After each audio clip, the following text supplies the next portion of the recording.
Okey tuan-tuan, belakang saya ni adalah sebuah Volvo XC60. Jadi owner dia dah tengok kita punya video hari tu berkenaan dengan irat semua. Jadi hari ni dia datang. Jom kita tengok apa dia nak cakap. Bismillahirrahmanirrahim.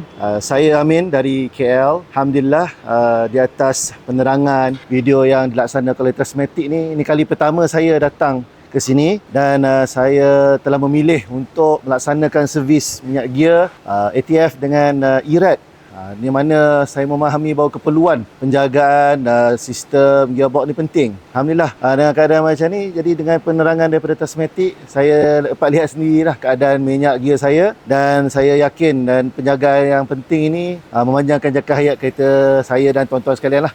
Dan Alhamdulillah saya tengok tempat ni pun besar, luas dan selesa jugalah untuk saya dan ahli keluarga saya datang ke sini. Terima kasih Transmatic. Okey tuan-tuan, kita dah dengar apa kata owner. Okey, jadi kalau tuan-tuan yang pemilik Volvo XC90 ke XC60 ke, nak servis, nak tukar minyak irat, nak check, nak repair, boleh datang ke Transmatic Automotive Station Ibrah Shah Alam ni. Dan kalau ada sebarang pertanyaan, boleh klik link di bio dan jangan lupa follow Mechanics Transmission. Bye bye.